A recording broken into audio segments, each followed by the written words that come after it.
সমাধান চাও যদি জীবনে মরণে, ফিরে যাও খুঁজে নাও চোখ রাখো কোরআনে। সমাধান চাও যদি জীবনে মরণে, ফিরে যাও খুঁজে নাও চোখ রাখো কোরআনে। তবেই পাবে সুখ শান্তির ঠিকানা, তবেই পাবে সুখ শান্তির ঠিকানা, যদি মেনে নাও তুমি মনে প্রাণে। সমাধান চাও যদি জীবনে মরণে, ফিরে যাও খুঁজে নাও চোখ রাখো কোরআনে। ঠিক না? এত চির অম্লান চির মুক্তির ডাক, এ যে মহাবাণী খোদার কালামে পাক। এত চির অম্লান চির মুক্তির ডাক, এ যে মহাবাণী খোদার কালামে পাক। এই দুনিয়া আর সেই দুনিয়া, এই দুনিয়া আর সেই দুনিয়া, মুক্তি পাবে তুমি দু জাহানে। সমাধান চাও যদি জীবনে মরণে, ফিরে যাও খুঁজে নাও চোখ রাখো কোরআনে। সমাধান এ বাণী সকলের নয় শুধু মুমিনের, এ বাণী সকলের নয় শুধু মুমিনের, যারাই চলবে মেনে ফল পাবে কোরআনে। ঠিক না?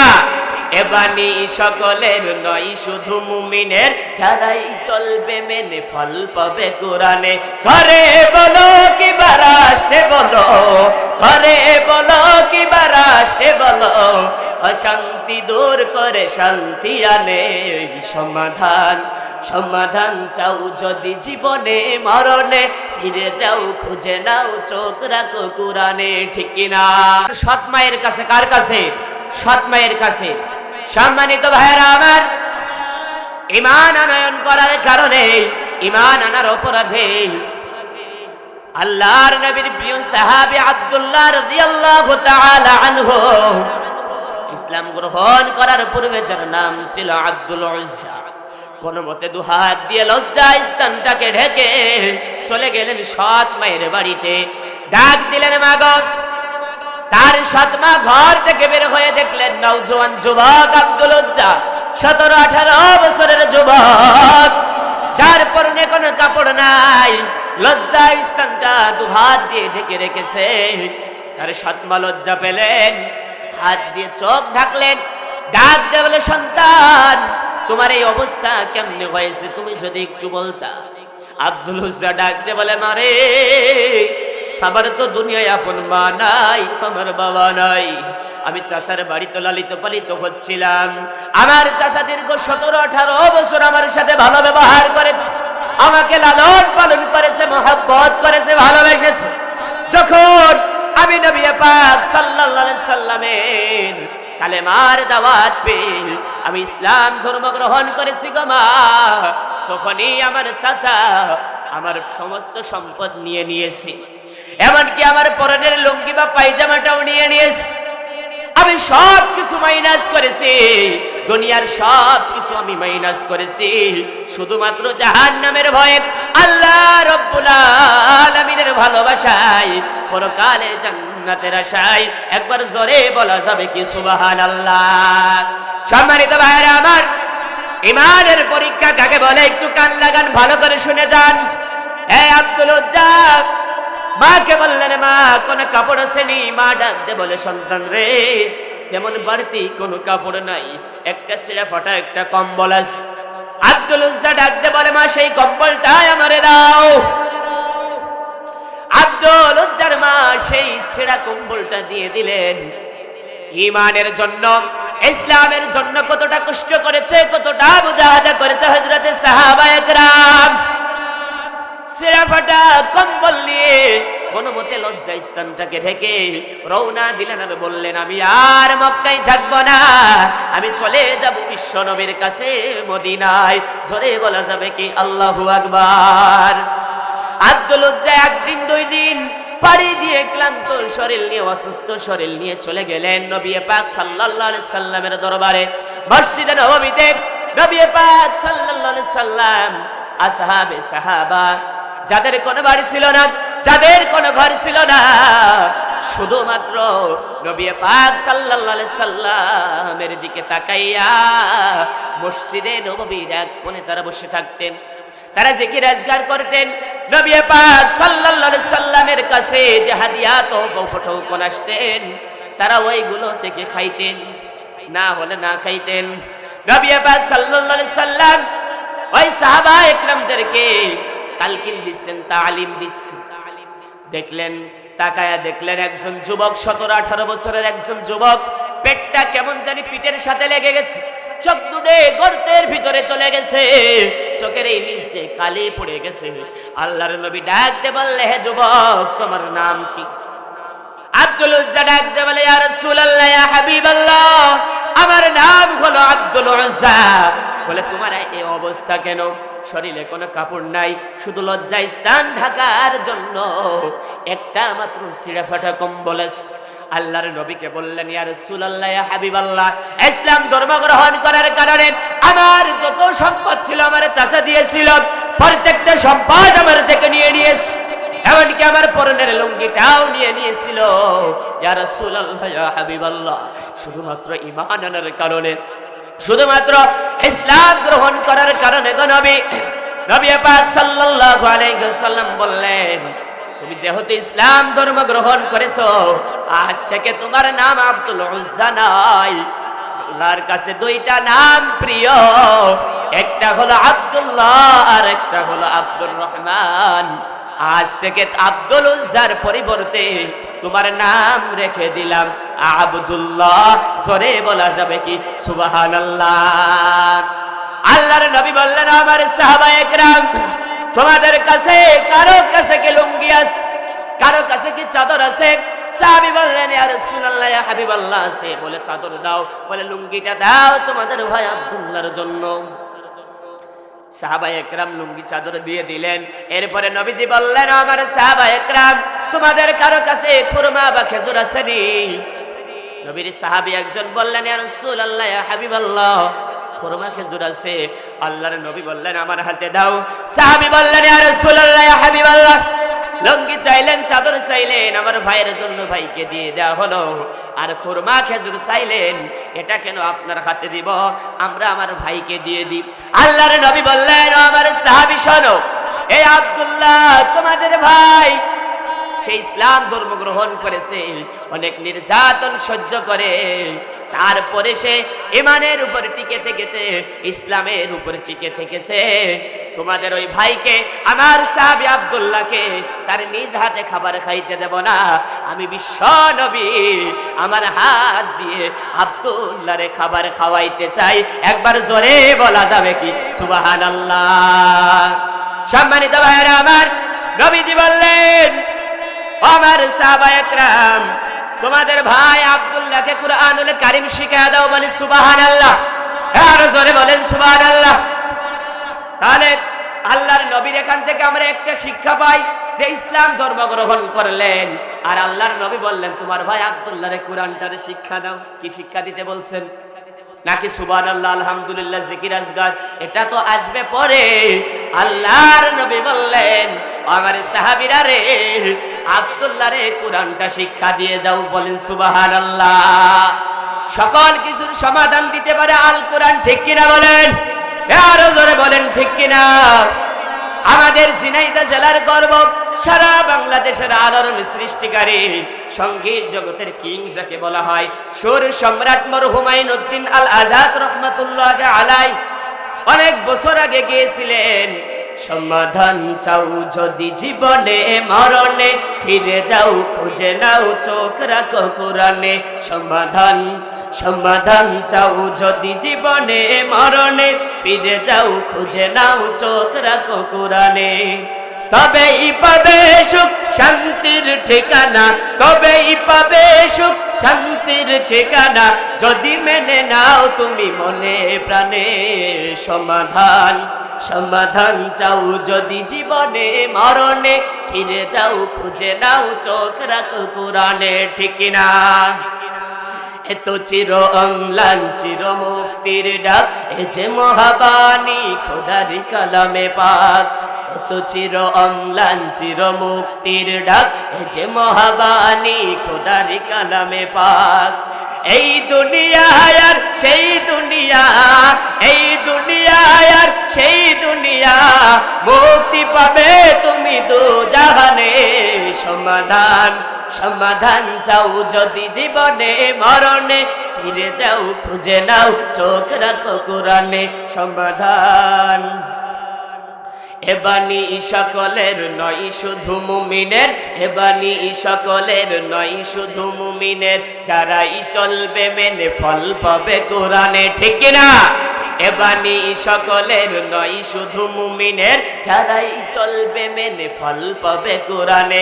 ঘরে বলো কিংবা রাষ্ট্রে বলো, ঘরে বলো কিংবা রাষ্ট্রে বলো, অশান্তি দূর করে শান্তি আনে। সমাধান সমাধান চাও যদি জীবনে মরণে, ফিরে যাও খুঁজে নাও চোখ রাখো কোরআনে। ঠিক কিনা? এই বুঝে থাকলে জবাব দেন। মসজিদে যখন যাওয়া হয়, সামনের কাতারে যদি কোনো রিক্সা চালক ভ্যান চালক মাঠে কাজ করে খায়, ও যদি সামনের কাতারে দাঁড়ায়, আর আপনাদের হাকিমপুর ইউনিয়নের চেয়ারম্যান সে যদি দ্বিতীয় নাম্বার কাতারে দাঁড়ায়, তার কি বলার ক্ষমতা আছে? এই তুই ভ্যান চালাস রিক্সা চালাস, তুই পিছনে আয়, আমি চেয়ারম্যান, আমি সামনের কাতারে দাঁড়াবো? এই বলেন, বলার ক্ষমতা আছে? কারণ মসজিদের ভিতর আইন চলে কার? আরো জোরে বলেন কার? বাংলাদেশের 56,000 বর্গ মাইল আইন চলবে কার? আরো জোরে বলেন কার? সৃষ্টি যার আইন চলবে, সৃষ্টি যার আইন চলবে তার। আমরা চাই আল্লাহর এই কোরআন যেমন মসজিদে আছে, মাদ্রাসায় আছে, রান্নাঘর থেকে নিয়ে পার্লামেন্ট পর্যন্ত থাক। বলেন আমিন। আরো জোরে বলেন আমিন। সম্মানিত ভাইরা আমার, আব্দুল উজ্জাকে শিখায়া দেয়া হলো কুরআনুল কারীম। এই আব্দুল্লাহ রাদিয়াল্লাহু তাআলা আনহু উনি গভীর রজনীতে জোরে জোরে কুরআনুল কারীম তেলাওয়াত করতেন। কি করতেন? একটু জোরে জোরে কুরআনুল কারীম তেলাওয়াত করেছেন। সাহাবীরা বিচার দিলেন, ইয়া রাসূলুল্লাহ, ইয়া হাবিবাল্লাহ, আপনার সাহাবী আব্দুল্লাহ উচ্চ স্বরে কুরআনুল কারীম তেলাওয়াত করে, খুব জোর আওয়াজে তেলাওয়াত করে, আমাদের ঘুমে ব্যাঘাত ঘটে, আমাদের ঘুমের ডিস্টার্ব হয়। আপনার সাহাবীকে বলে দিন যাতে সে একটু আস্তে আস্তে কুরআনুল কারীমটা তেলাওয়াত করে। সম্মানিত ভাইয়েরা, একটু খেয়াল করেন আল্লাহর নবী সাহাবীদেরকে কি জবাব দিলেন। আল্লাহর নবী বললেন, আমার সাহাবায়ে কেরাম শোনো, আব্দুল্লাহর ঈমান কিন্তু যেন তেন ঈমান নয়। সকল সম্পদগুলো বাজেয়াপ্ত করে দেওয়া হয়েছে, সব কিছু কেড়ে নেওয়া হয়েছে, এমনকি পরনের যে লুঙ্গিটা ছিল সেটাও খুলে নেওয়া হয়েছে। আব্দুল্লাহর ঈমান কিন্তু যেন তেন ঈমান নয়। তোমাদের ভাই আব্দুল্লাহকে কুরআনুল কারীমটা উচ্চ আওয়াজে পড়তে দাও। একটু জোরে বলা যাবে কি সুবহানাল্লাহ? আল্লাহর নবী বললেন, তোমাদের ভাই আমার সাহাবী আব্দুল্লাহকে কুরআনুল কারীমটা একটু জোর আওয়াজে একটু পড়তে দাও। এরই মাঝে আব্দুল্লাহ রাদিয়াল্লাহু তাআলা আনহু ইসলাম গ্রহণ করার কিছুদিন পর তাবুকের যুদ্ধের দামামা বেজে উঠল। আল্লাহর নবী চাদর মুবারক এমন ভাবে বিছিয়ে বললেন, আমার সাহাবায়ে কেরাম, তাবুক যুদ্ধের জন্য কে কি পারো সহযোগিতা করো, তোমরা কে কি পারো তোমরা সকলেই শরীক হও। প্রত্যেকটা সাহাবী শরীক হলেন, প্রত্যেকটা সাহাবী শরীক হলেন যে যার সাধ্য অনুযায়ী, সামর্থ্য অনুযায়ী। সম্মানিত ভাইয়েরা, একটু খেয়াল করেন এই কথা কেন বললাম। এই তাবুকের যুদ্ধে প্রত্যেকটা সাহাবী শরীক হলেন। আল্লাহর নবী প্রত্যেক মানুষের, প্রত্যেকটা সাহাবায়ে কেরামের যে মাল সামানাগুলো হলো সবগুলো এরকম ভাবে গাট্টি বুজগা বেঁধে সাহাবায়ে কেরামকে নিয়ে তাবুকের যুদ্ধের উদ্দেশ্যে রওনা হয়েছেন। এই আব্দুল উজ্জা আব্দুল্লাহ রাদিয়াল্লাহু তাআলা আনহু যিনি ইসলাম ধর্ম গ্রহণ করলেন, উনি সামনে দাঁড়ায় গেলেন, বললেন, ইয়া রাসূলুল্লাহ, ইয়া হাবিবাল্লাহ। আল্লাহর নবী বললেন, আব্দুল্লাহ কি বলতে চাও? আব্দুল্লাহ রাদিয়াল্লাহু তাআলা আনহু বললেন, ইয়া রাসূলুল্লাহ, ইয়া হাবিবাল্লাহ, প্রত্যেকটা সাহাবী তাবুকের যুদ্ধের জন্য শরীক হয়েছে, যে যার সামর্থ্য অনুযায়ী দান করেছে, যার যার সামর্থ্য অনুযায়ী দিয়েছে। ইয়া রাসূলুল্লাহ, ইয়া হাবিবাল্লাহ, আমি আব্দুল্লাহর ঘর নাই, আমি আব্দুল্লাহর বাড়ি নাই, আমার সম্পদ নাই, আমার কিছু নাই। ইয়া রাসূলুল্লাহ, ইয়া হাবিবাল্লাহ, আমি তো তাবুকের যুদ্ধের জন্য কিছু দিতে পারলাম না। আল্লাহর নবীকে বললেন, ইয়া রাসূলুল্লাহ, ইয়া হাবিবাল্লাহ, আপনি আমার জন্য একটু দোয়া করে দেন, একটু দোয়া করে দেন। আমি আব্দুল্লাহ যেন আমার এই সাদের জীবনটা যেন আমি আল্লাহর রাস্তায় কুরবানি করে দিতে পারি। বলা যাবে কি আল্লাহু আকবার? এই জীবন আল্লাহ দিয়েছে, আল্লাহর রাস্তায় দিয়ে দিতে হবে। আমরা রাজি আছি কারা কারা? দুহাত তুলে দেখাই তারা।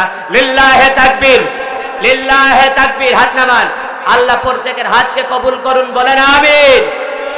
দাও খোদা দাও আমায় আবার উমর দারাজ দিল, দাও খোদা দাও আমায় আবার উমর দারাজ দিল,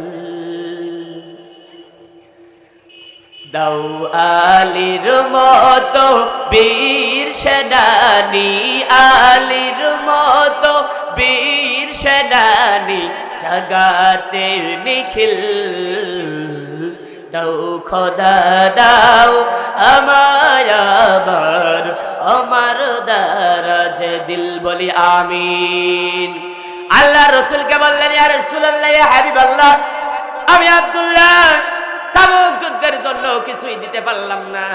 ইয়া রাসূলুল্লাহ, আপনি একটু দোয়া করে দেন আল্লাহর কাছে, আমার এই জীবনটা যেন আল্লাহর রাস্তায় কুরবানি করে দিতে পারি। বলি আল্লাহু আকবার। আল্লাহর নবী বললেন, আল্লাহর নবী দোয়া করতেছে, রব্বুল আলামিন আমার সাহাবী আব্দুল্লাহর রক্তটাকে কাফেরদের জন্য আমি রাসূল হারাম ঘোষণা করে দিলাম। একবার জোরে বলা যাবে কি আল্লাহু আকবার? সাহাবী বললেন, ইয়া রাসূলুল্লাহ, আমি দোয়া সালাম কি আর আপনি করলেন? আমি সালাম শহীদ হওয়ার, আর আপনি দোয়া করলেন আব্দুল্লাহর রক্ত যাতে কাফেরদের জন্য হারাম করে দেয়। তার মানে আমি তো শহীদ হতে পারবো না, মনটা খারাপ। আল্লাহর নবী বললেন, তুমি একটা গাছের পাতা বা ছাল বা বাকল নিয়ে আসো। আল্লাহর রাসূল হাতে বেঁধে দিলেন আর বললেন, আব্দুল্লাহ রে, তোমার যদি স্বাভাবিক মৃত্যু হয়, তোমার যদি জ্বরেও মৃত্যু হয়, তোমার স্বাভাবিক মৃত্যু হলেও তোমার মৃত্যুটা আল্লাহ রব্বুল আলামিন শহীদি মর্যাদা দান করবেন। বলা যাবে কি সুবহানাল্লাহ? আল্লাহর নবী তাবুকের যুদ্ধে চলে গেলেন। আল্লাহর নবী সরাসরি উপস্থিতির কথা শুনে ওই নাস্তিক মুরতাদেরা কাফেররা পলায়ন করলেন। এরই মাঝে আব্দুল্লাহ রাদিয়াল্লাহু তাআলা আনহুর ইন্তেকাল হয়ে গেল। আল্লাহর রাসূলের কাছে খবর দেওয়া হলো।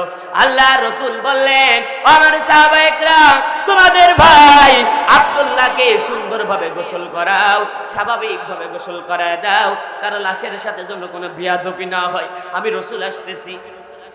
সম্মানিত ভাইরা, ঈমান আনার কারণে আমার আল্লাহর নবী, আমার নবী, বিশ্ব নবী কতটা মুহাব্বত করেছেন, কতটা ভালোবেসেছেন। বললেন, আমার সাহাবায়ে কেরাম, তোমাদের ভাই আব্দুল্লাহর লাশের সাথে যেন বেয়াদবি না হয়, আস্তে আস্তে গোসল দিবা, আস্তে করে ধরবা, সুন্দর করে ধরবা, যাতে তোমাদের ভাই এই আব্দুল্লাহ লাশটা ব্যথা না পায়। আল্লাহর নবী চলে আসলেন। আবু বকর এবং ওমর রাদিয়াল্লাহু তাআলা আনহু, ওনাদের দুইজনের কাঁধে হযরত আব্দুল্লাহ রাদিয়াল্লাহু তাআলা আনহুর লাশ। জোরে বলা যাবে কি সুবহানাল্লাহ? আর জোরে বলেন সুবহানাল্লাহ। ওমর আর আবু বকরের চিনেননি? চিনেন, ওমর আর আবু বকরের চিনেন। আল্লাহর রাসূল সাল্লাল্লাহু আলাইহি সাল্লাম জিনাদের সম্পর্কে দুনিয়ায় থাকতেই জান্নাতের সার্টিফিকেট দিয়েছে। জোরে বলা যাবে কি সুবহানাল্লাহ? সেই আবু বকর আর ওমর আব্দুল্লাহ রাদিয়াল্লাহু তাআলা আনহুর লাশ কাঁধে নিয়ে আসতেছেন। আল্লাহর নবী বললেন, লাশটা আস্তে করে তোমরা নিয়ে আসো, আব্দুল্লাহ যাতে ব্যথা না পায়, লাশের সাথে যাতে বেয়াদবি না হয়। রাতের বেলায় ওই যে কবরস্থানের কাছে বাতি বা ল্যাম্প বা লাইটটা ধরে রেখেছেন আল্লাহর নবীর প্রিয় সাহাবী মসজিদে নববীর মুয়াজ্জিন হযরত বেলাল রাদিয়াল্লাহু তাআলা আনহু স্বয়ং নবী পাক সাল্লাল্লাহু আলাইহি ওয়াসাল্লাম কবরের ভিতর নেমে গেছে। জোরে বলা যাবে কি আল্লাহু আকবার। এই কবরের ভিতর কে নামছেন? কে নামছেন? আল্লাহর রাসূল স্বয়ং নামছে। এই সাহাবী জান্নাতি না জাহান্নামী? এই জোরে বলেন সুবহানাল্লাহ বিহামদিহি। আব্দুল্লাহ ইবনে মাসউদ বলেন ওগো দয়াময় রব্বুল আলামিন, আবু বকর আর উমর লাশটা নিয়ে আসতেছে আর বাতি ধরে রেখেছে হযরতে বেলাল, আর স্বয়ং বিশ্ব নবী জনাবে মুহাম্মদুর রাসূলুল্লাহ উনি কবরের ভিতর নেমে গেছে লাশটাকে রিসিভ করার জন্য, লাশটাকে মাটিতে রাখার জন্য। ও দয়াময় রব্বুল আলামিন, আব্দুল্লাহর লাশ না হয়ে ওখানে যদি আমি আব্দুল্লাহ ইবনে মাসউদের লাশ হতো আমি বড় ধন্য হয়ে যেতাম। বলি সুবহানাল্লাহ। সম্মানিত ভাইয়েরা আমার, তাহলে যে আলোচনার সূচনা লগ্ন ছিল কুরআনুল কারীমের আয়াত, এক নাম্বার জনপদের মানুষগুলা যদি ঈমান আনে, দ্বিতীয় নাম্বার যদি তারা আল্লাহকে ভয় করে, আল্লাহ রাব্বুল আলামিন কথা দিলেন লা ফাতাহনা আলাইহিম বারাকাতিন মিনাস সামাই ওয়াল আরদ। আল্লাহু আকবার। জনপদের মানুষ যদি ঈমান আনতে পারে, এরপরে আল্লাহকে ভয় করতে পারে, তাহলে আমি আল্লাহ আসমান আর জমিনে যত প্রকার রহমত রয়েছে, যত প্রকারের বারাকাত রয়েছে, যত প্রকারের কল্যাণ রয়েছে, আমি আল্লাহ রাব্বুল আলামিন ওই সমস্ত ঈমানদার বান্দা বান্দির উপরে নাজিল করি। জোরে বলা যাবে কি আল্লাহু আকবার। আর জোরে বলে আল্লাহু আকবার। তাহলে আমাদেরকে ওই রকম ঈমান এনে কবরে যাওয়ার আল্লাহ রাব্বুল আলামিন তৌফিক দান করেন, বলেন আমিন। আমরা ওই রকম ঈমান আনতে রাজি আছি কারা কারা? আল্লাহু আকবার। আল্লাহ রাব্বুল আলামিন আমাদেরকে কবুল করুন, আমাদেরকে তৌফিক দান করুন। সম্মানিত উপস্থিতি, কিছু কথা না বললেই নাই। আজকে 30 তারিখ, আগামীকাল এই যুবক ভাইরা কথা বলেন না কা 31 নাইট কি নাইট? এই জোরে বলেন 30। মুরব্বীরা বলবে হুজুর এটা খাই না মাথায় দেয়, ঠিক কি ঠিক না বলেন? এ হুজুর ওই আমাকে 31 নাইটি কি আর শুরুর নাইটি কি, ঠিক কি না বলেন? মুসলমানের আজকের এই মাহফিল থেকে আমাদেরকে বদ্ধপরিকর করতে হবে। মহিলা প্যান্ডেলের মা বোনেরা আছেন, যুবক যুবতীরা আছেন, সামনে যুবক ভাইরা আছেন, বৃদ্ধ বাবাজিরা আছেন, সকলকে একটা ওয়াদাবদ্ধ হতে হবে। হুজুর আগামীকালকের 31 নাইট আমরা গান বাজনা দিয়ে, অশ্লীলতা বেহায়াপনা দিয়ে আমরা উদযাপন করব না, আমরা উদযাপন করব এই বছরটাতে আমরা যতটা ইসলামের কাজ, দ্বীনের কাজ, কোরআনের কাজ করতে পারি নাই, আগামী বছর যেন আমরা এর থেকে বেশি দ্বিগুণ গতিতে কোরআনের কাজ, ইসলামের কাজ আমরা করতে পারি। আল্লাহ রাব্বুল আলামিন তৌফিক দান করেন, বলেন আমিন। আমরা রাজি আছি তো? ফলে মুসলমানের সন্তানই 31 নাইট পালন করতে পারে না। আমাদেরকে সামনের বছরটাকে এমন ভাবে অতিবাহিত করতে হবে, আমাদেরকে ওয়াদাবদ্ধ হতে হবে।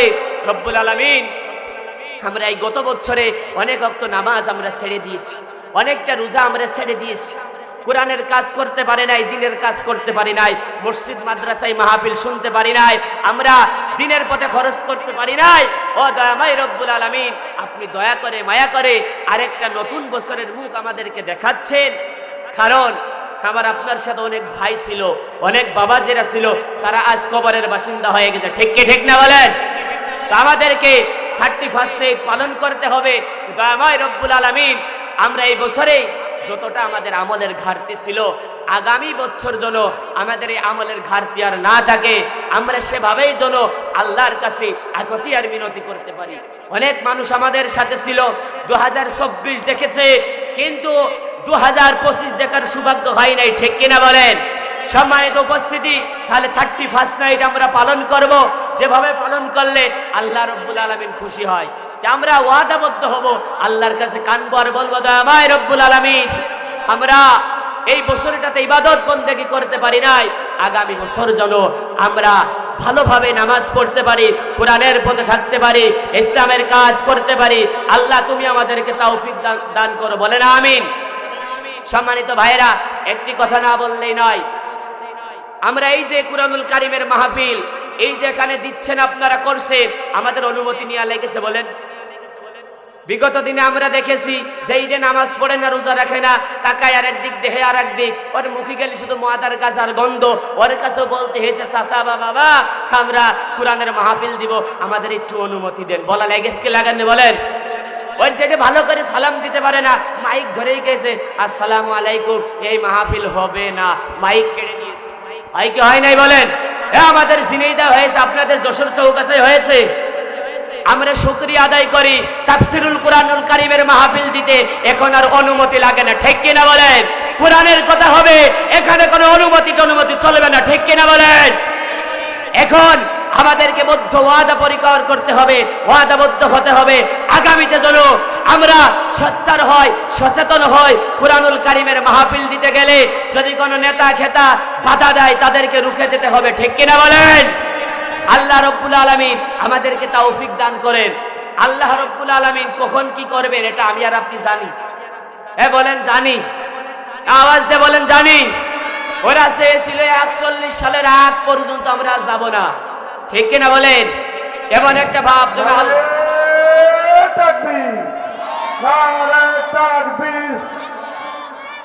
দ্বিতীয় বছর আগমন এলাকাবাসীর পক্ষ থেকে, মাঠাটিবাসীর পক্ষ থেকে নারায়ে তাকবীর।